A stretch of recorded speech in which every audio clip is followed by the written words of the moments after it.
Welcome to the Athena Wellness Podcast, the show that invites you to take a seat around the community fire and listen to stories that inspire.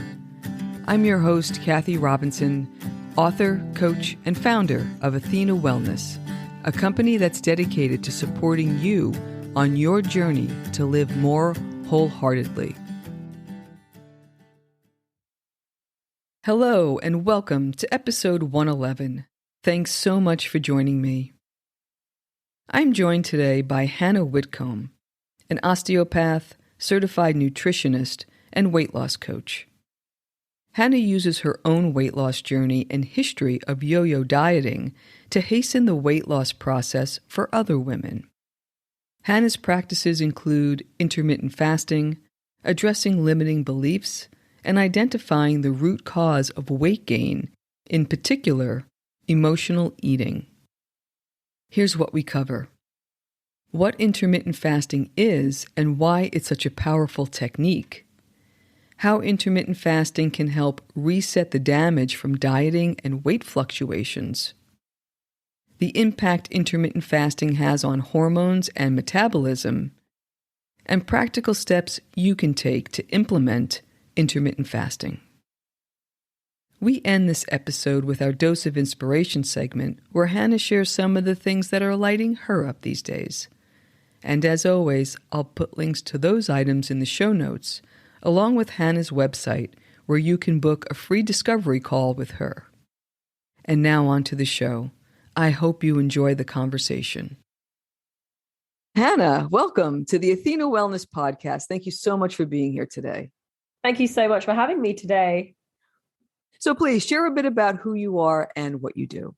Wonderful. So my name's Hannah Whitcombe. I'm based in West London of the UK. I'm both a registered osteopath and a certified nutritionist.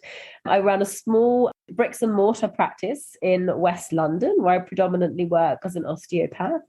And just recently, I've started to take my practice online with my health coaching and my nutrition and weight loss coaching.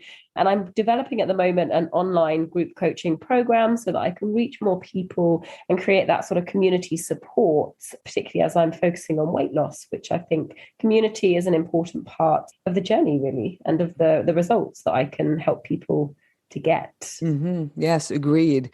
And you have an interesting technique that you use for weight loss, and I think you've had some personal experience. So how did you come to intermittent fasting? Yeah, it was through my own personal journey. So to give you a bit of background on that, I had a 20-year battle with my own weight, which I think is quite common in ladies, actually. So for me, I think I went on my first diet, probably, I don't know, around the age of 12, something ridiculous. And it really was an up and down process for me. And I was very good at losing weight, but I was even better at gaining it. So I would essentially get to my goal, and then I would gain it again. And even after I had qualified as a nutritionist, I was still suffering with the same sort of cycle, the same yo-yo diet pattern.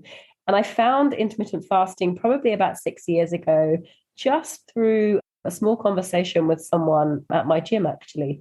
And we had this conversation. I thought, you know what, I'll give it a go. And I did it initially for the weight loss. It certainly worked, but more excitingly, it helped me maintain the weight that I lost. And I started to notice a lot of other benefits. And I started to research it, and I started to really look into it. And the more I read about it and the more I share it with other people, the more I'm convinced that it's a technique that really is suitable for many people. And it really has the power to transform the health of many people, but particularly those wishing to lose weight. Mm-hmm.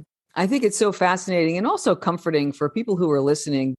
Here's a certified nutritionist that knows all about food and the impact, and still there is this barrier. Absolutely. I think that's very common for people. Like they feel like they need to know something. Yeah. Something is eluding them, right? Absolutely. But let's start with the basics. What is intermittent fasting and why is it so powerful? So intermittent fasting is essentially something that we do anyway. It's better referred to sometimes as time-restricted eating. So many different styles of intermittent fasting, but time-restricted eating is a really good way to describe it, particularly someone who's new to the term. And so with intermittent fasting or time-restricted eating, we essentially just lengthen the period of the day that we're not eating. So most of us are doing this anyway. We go to sleep at night. And unless we're eating all the way through the night, we're probably doing a form of intermittent fasting. But what we do when we practice with intention is we lengthen that period. So the typical approach to intermittent fasting, probably the most common, is the 16-8 approach. And that's where for 16 hours of the day, we won't consume anything other than water, maybe some black tea or black coffee.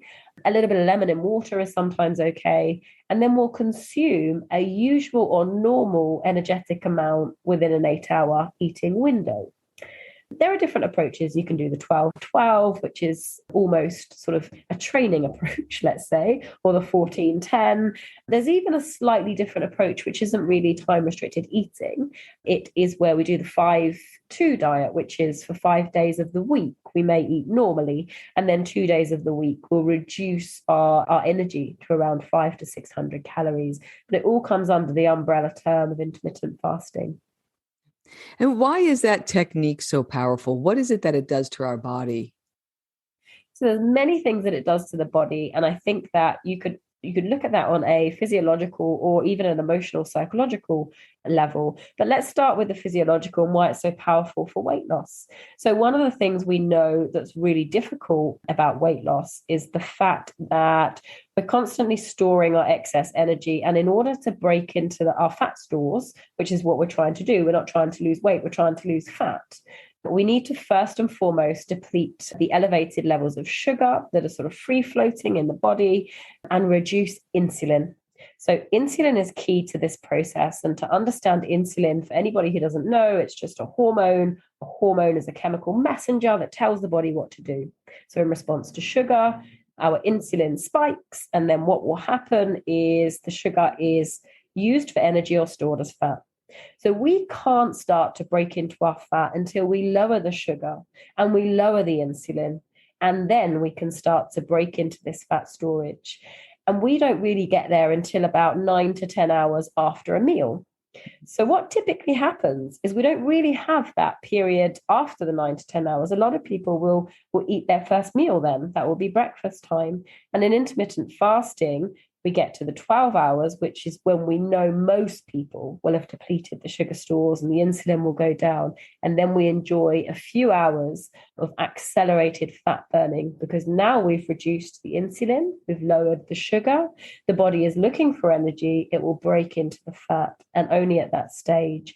So it's not about just reducing the calories or the amount of energy that we're having because we have less time. It's about a complex hormonal interaction. Mm-hmm. And is it, the longer the fast, the more fat that's burned, or do we get to a point of diminishing returns? There's a couple of ways to look at that. And I think the research is a little bit conflicted. I think that if we're doing intermittent fasting, it's not necessarily that longer is better. However, fasting, there's also the process of extended fasting. So you can fast for up to 3 days. Some people even do it for a week or longer. And it's not that you would get diminishing returns if you did that. But if you did that over time, you may get diminishing returns. So as a lifestyle, as something we're doing every day, I don't feel like you really need to go beyond the 16 to 18 hours for several reasons. Not necessarily because you'll get diminishing returns, but I think that to really provide your body with adequate nutrition, there needs to be a little bit of time in the day to consume that. So I don't think it's possible to have a healthy, balanced amount of nutrition coming in just 1 or 2 hours a day. I think it's nicer to have a little bit and then maybe a little break, and then a bit later, your body can absorb the nutrients in a better way. But if we're just looking at fat burning, if that's the only factor we're considering, then certainly the longer, the better. But it's what we're trying to do is we're trying to look for an all-rounded lifestyle practice where we nourish our bodies, we burn the fat, but we're also looking to get better nutrition as well. And I think that's a really important point, that this is about a healthy relationship with our body. Yes. And so my next question was around the common benefits. You talked a little bit about lowering the sugar, about some of the fat burn. I think that's a really important one, the healthy relationship. Are there other benefits to this type of lifestyle? Definitely. Just even looking at when we improve the sugar levels in the body. So that's going to have an effect on mood. It's going to have an effect on anxiety. It's going to have an effect on depression, and just a stabilization of mood will occur because we don't have the ups and downs with blood sugar. So that's an important benefit. But we then, when we look at the other benefits, because we're rebalancing hormones, what we'll then start to see is all the benefits related to a process called autophagy. So autophagy, if we break it down, means auto and phagy. So we've got auto meaning to self, phagy meaning to eat. And it's a bit strange because essentially it means to eat itself. But all that means, it's kind of like a cleaning process for the body. So the body will break down waste material, and that happens in a fasted state. And so when that happens in the fasted state, we'll start to enjoy amazing benefits such as an improved immune system, anti-aging benefits, even some evidence to suggest that we can have an increase in longevity. Now, the reason I say there's some evidence to suggest that is because I don't know if we've got such a long amount at such a lengthy base of research to suggest that, because it's only really become popular. But I think that theoretically, I can absolutely see why that would be a plausible benefit as well. But then as well, aside from the sort of physiological benefits, we sort of touched on how it helps with the emotional side of things and psychological side of things. And I think that one thing that intermittent fasting can do is it can make us very conscious of our eating pattern. And it can help us tap into hunger. It helps us identify, am I really hungry? Is this an emotional response? Am I bored? Am I frustrated? And you become really aware of why you're eating. And I think that is why it's so important in weight loss, particularly in females who I think really experience emotional eating probably a little bit more than men. I think it makes you become very aware of that, and it tunes you into that signal of hunger. Perfect. And so we've talked a lot about hormones, and this is just the layperson question. Does that differ from metabolism, or does the stability of hormones help fuel the metabolism? How does that work? That's such a great question, because metabolism is something that we know is improved in intermittent fasting because of the human growth hormone. So one of the things that happens with, let's look at sort of a calories in, calories out approach, over a long period of time, our metabolism starts to decrease because the body is always trying to stay in balance. So what happens is we're having less energy coming in. So then our metabolism will slow down because the body is always trying to protect you and keep you at peak performance, let's say. But what happens with intermittent fasting is that we still have a normal amount of energy coming in. So the body doesn't need to downregulate metabolism.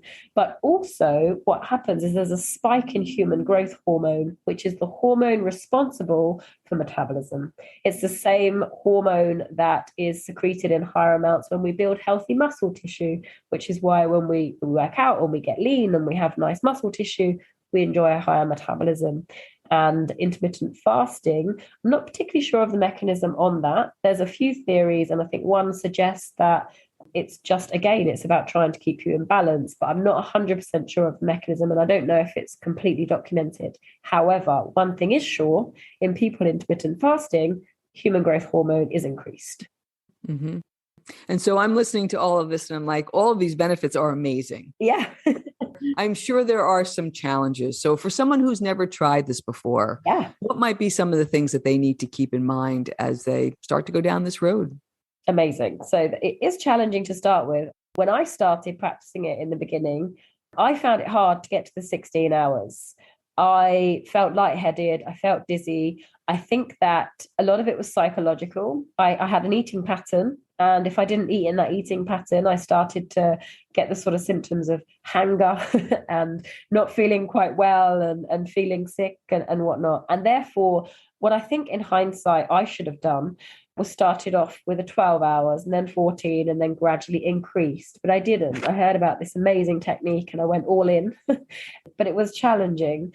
And then what happened was after the 16 hours, I would then tend to overeat because I was so focused on the fact that I hadn't eaten for so long. So I think that in itself, that's not bad, because what happened to me was I started to balance that out anyway, so I got used to it. Then I wouldn't be, I started to not feel quite as dizzy or as sick. I knew I was going to eat. I wouldn't then overeat when I got to the end of the 16 hours. But I think it's something to be aware of because there's a period of adaptation. You don't necessarily feel great and full of energy when you're starting intermittent fasting, but it's a slow process and it's a permanent lifestyle. So it's definitely worth the time investment, and it's worth doing it correctly and starting slowly. Mm-hmm. Yeah, my target is I try to do 13 hours, and anything beyond that, I always say is a win. Yeah. And every once in a while, I'll track it. There are apps to be able to track your patterns. And I find that I usually wind up at the 15, 16 mark. I naturally kind of gravitate toward that. Yeah. But what I found, and I'm sure there's a reason behind this, is that over time, my cravings really dissipated. Yes. Is there a physiological reason for that? I think so. I think it has to do with the blood sugar stabilizing as well. So I think that what happens when we have sort of a dysregulation with blood sugar is we're constantly experiencing the spikes, the up and down. So we have a high amount of sugar coming in, and then we have a high amount of insulin coming in to clear the sugar, and then we have a little bit of a dip in the energy, and then we try to crave something else. That's what cravings usually come from. But when we're quite stable with our blood sugar, we don't really experience the extreme highs and lows. So we'll start to experience a more stable appetite. We won't have the cravings for the sort of extremely sweet foods. I mean, we still might enjoy sort of sweet or salty foods, but it won't be the extremes that we go for. And our hormones will start to balance our mood a little bit more. And I think that will partly explain what's going on there. Very interesting. And I also, too, and I guess this isn't a surprise, I find that my sleep is much better. And my guesses, layperson guess, would be my body isn't so busy digesting that maybe it's doing other functions. Is that fair? 100%. Absolutely. Yeah, exactly. So you won't need to spend. I mean, digestion, it's quite an expensive process, energetically speaking. So it will take quite a lot. And there's a lot of movement that goes on. And if you think about when we're metabolizing food, we're also experiencing an increase in temperature. And temperature really affects the way that we sleep. So we need to be a little bit cooler for sleep to take place. So if we're really high and we've had quite a lot of energy that day, our temperature is going to be a little bit higher and it's going to affect our sleep. Mm. You mentioned the more of the psychological, and I know we're going to talk about emotional eating in a bit, but what I found interesting was that I'm a creature of habit. Yes. And so those mornings, like I almost felt like lost. Yeah. Because I had my breakfast, and I had a specific thing at a specific time, and suddenly that's not there. And it's a strange feeling when you first start. Absolutely. Yeah. You have to almost sort of retrain yourself to start a new habit. And I think that's a large part of it. But I think that's why you can start new morning routines. It's also a great opportunity to use your morning for something else. You might have always wanted to start a journal, or you might have wanted to meditate in the morning, or you might have wanted to do something else which is going to help you on your wellness journey. So you could use this time of adaptation, if anyone's new to the process, and think, what else can I use that time for? You know, you're almost gaining back a little bit of your morning, aren't you? So it's a fantastic thing to couple it up with. Yeah. And that's a really great point. I love this idea of, and maybe we can explore a little bit more about habits, because my next question for you was going to be about the change. Any change that we take is always a little unnerving for us.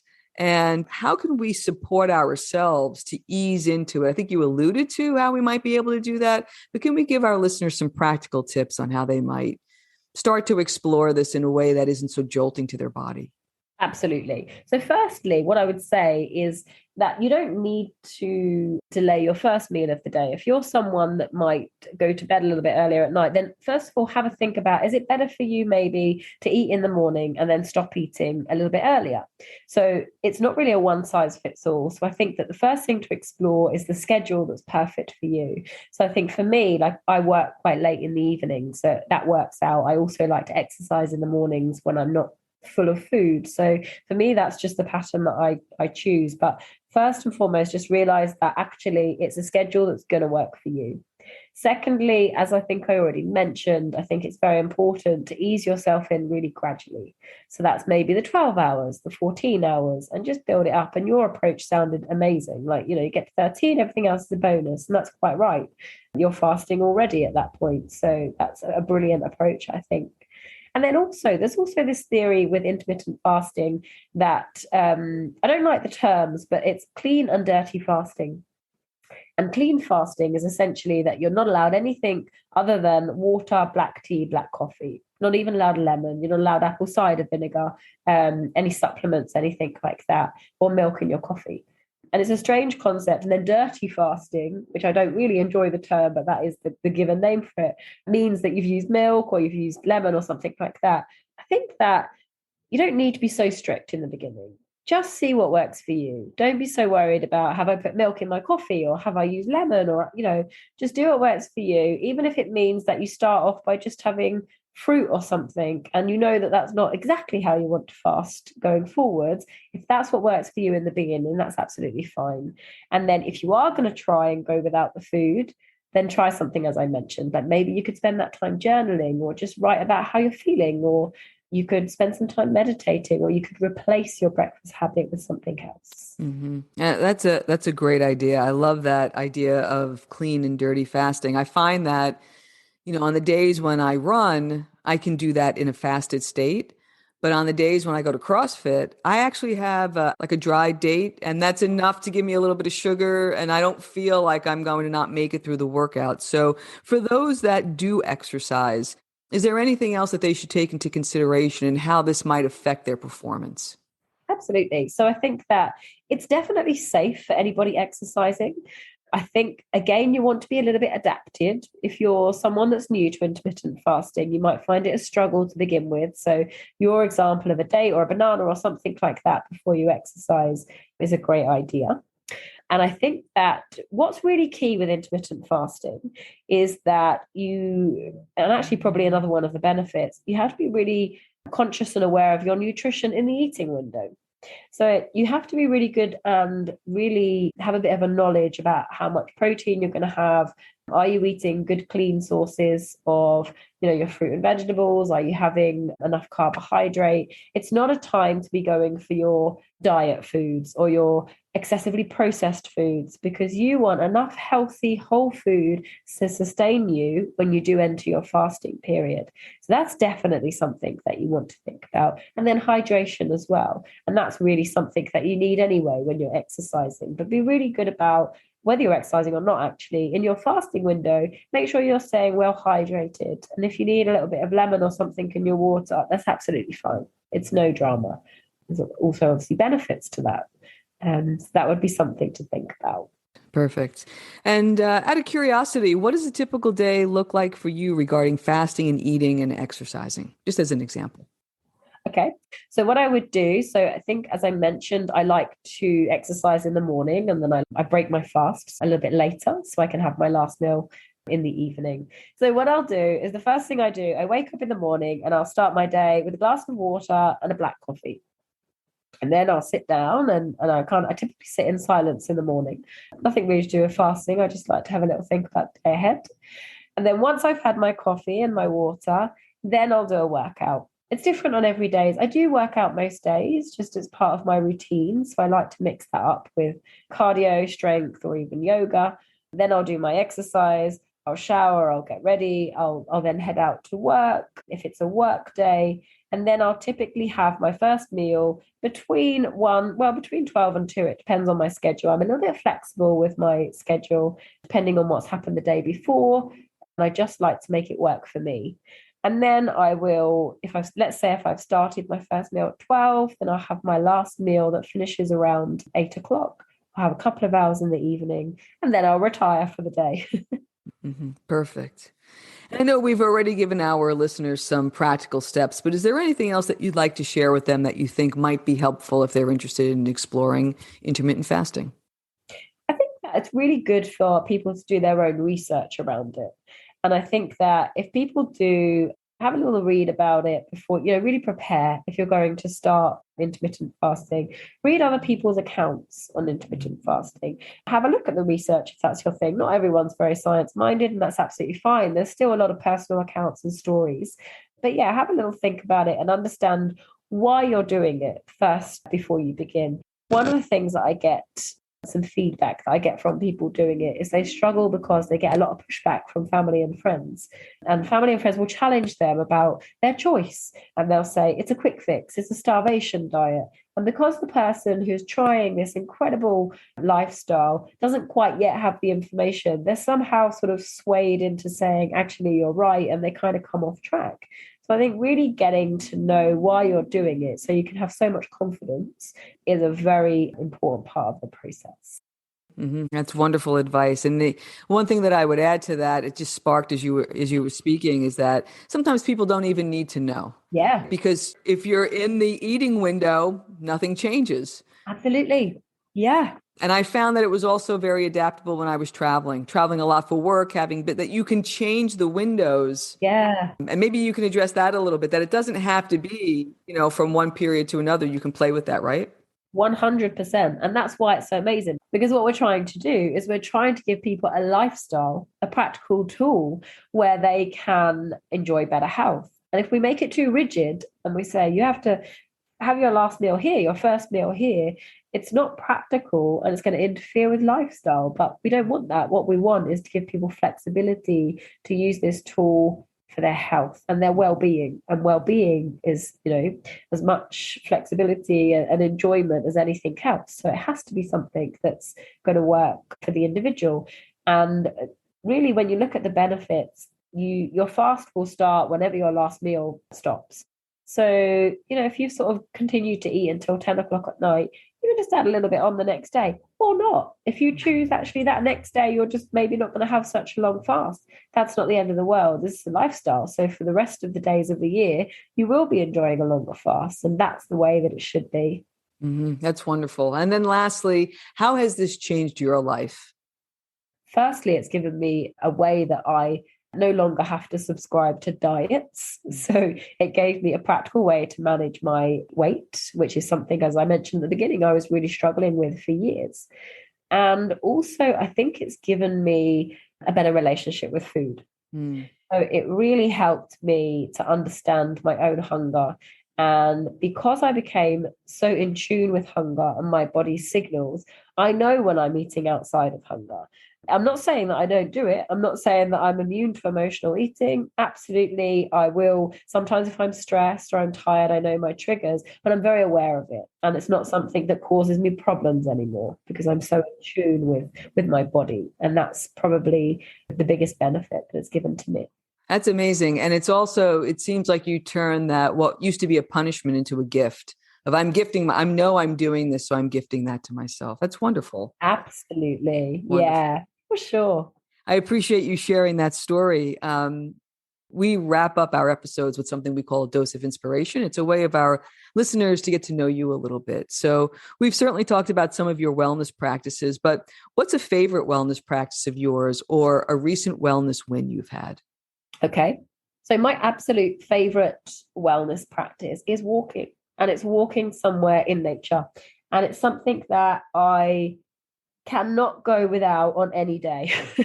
So recently I have been a little bit sick. I've had a bit of a cold, but it's something I've still managed, if only for 20 minutes on those days, just to get out. I'm really lucky where I live. I've got a fantastic park on my doorstep, and just to get out in nature and just walk is my meditation. That's my meditation for the day. I do look when I'm a little bit better, I don't have a cold or whatnot. I do a lot of long walks as well, sometimes 4 or 5 hour walks, but I will make sure that I get out into nature on a daily basis. I love that. My favorite practice as well. Ah, amazing. What has been a struggle, or where have you been focusing your wellness efforts recently? That's a really good question. So I've been focusing my wellness efforts. It's an interesting one. What I actually have been doing over the last few months, I have a tendency to overwork. So I have a tendency to work very late in the evening. And one of the things I noticed about 4 or 5 months ago is I do put a lot of effort into my own health and well-being, but there are some things that definitely could use improvement, and that was one of them. And I made a bit of policy with myself. I'm self-employed, but I made a policy that I wouldn't be seeing clients after 7 p.m. in the evenings. And that's been over the last few months.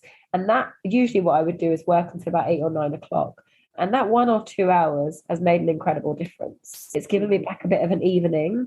And it also gives a bit of a message to myself that, it's quite loving, isn't it? It's quite self-loving to say, I don't need to be working all the hours. And actually, I do need that time in the evening. So that's been something I've really focused on. I haven't always managed it, but a lot of the time I do. It's work in progress. Absolutely. I have to remind myself to shut that laptop. It's easy to just keep going, What have you read or listened to lately that you've enjoyed? I'm in the middle of Mel Robbins' High Five Habit.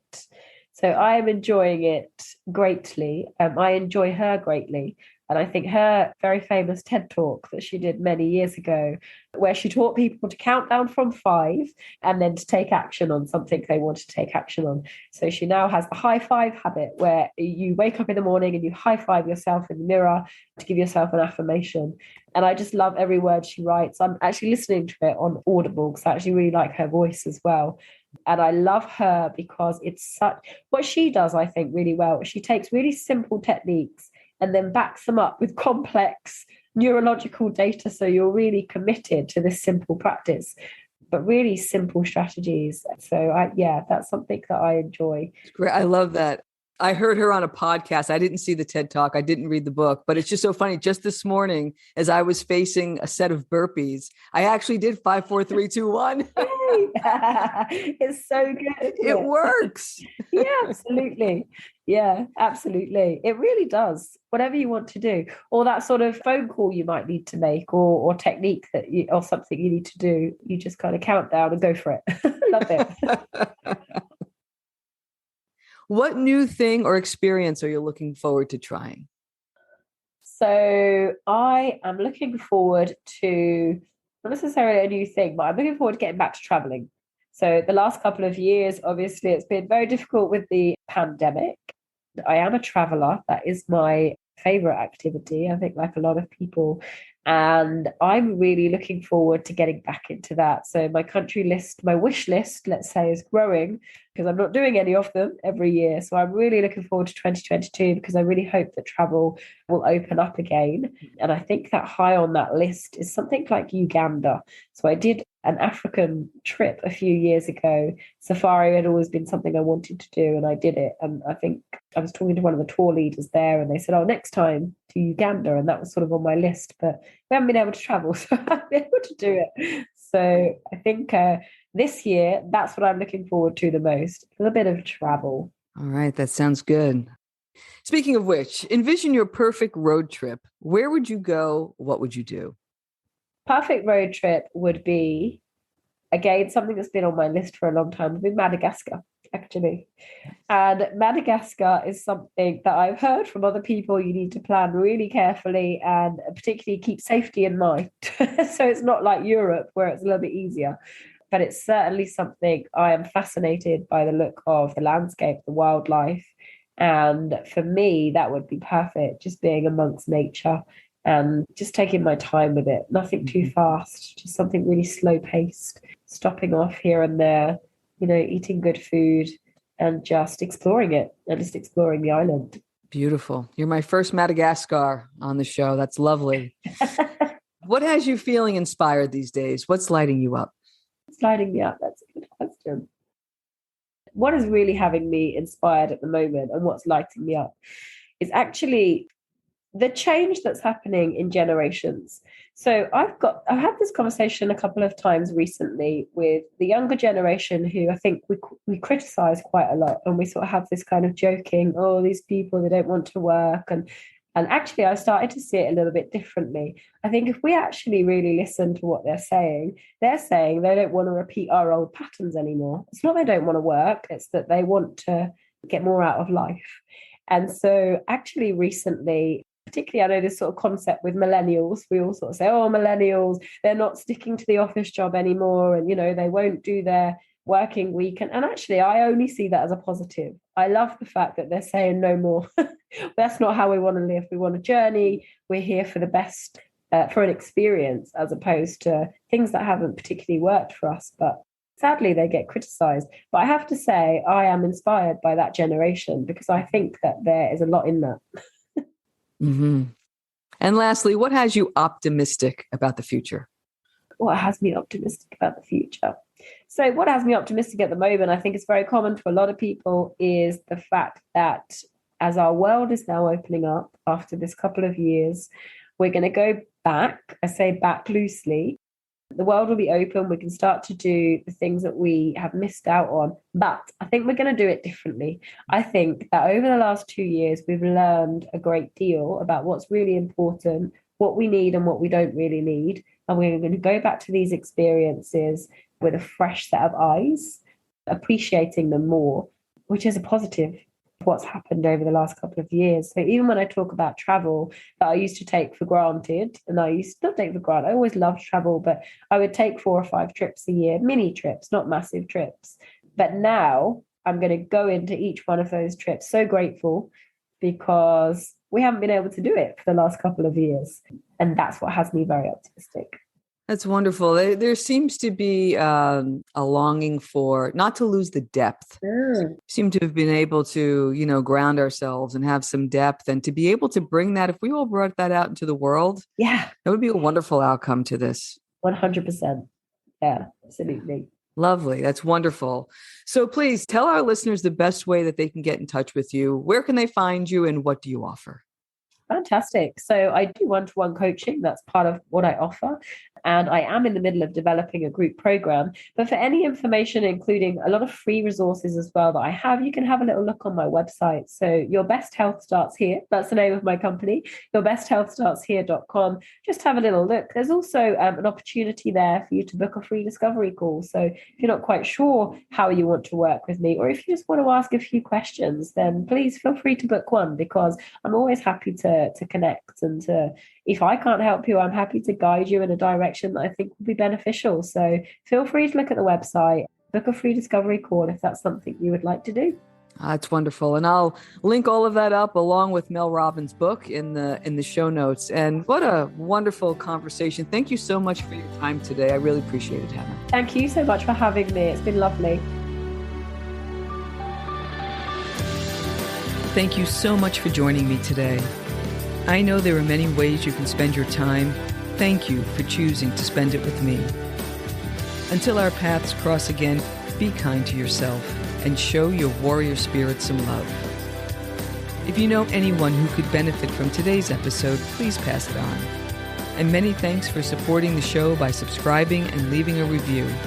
It means a lot, and it helps others find their way to our circle. If you'd like to access the show notes, have a question you'd like addressed on a future episode, or would like a transcript of this episode, visit www.athenawellness.com/podcast.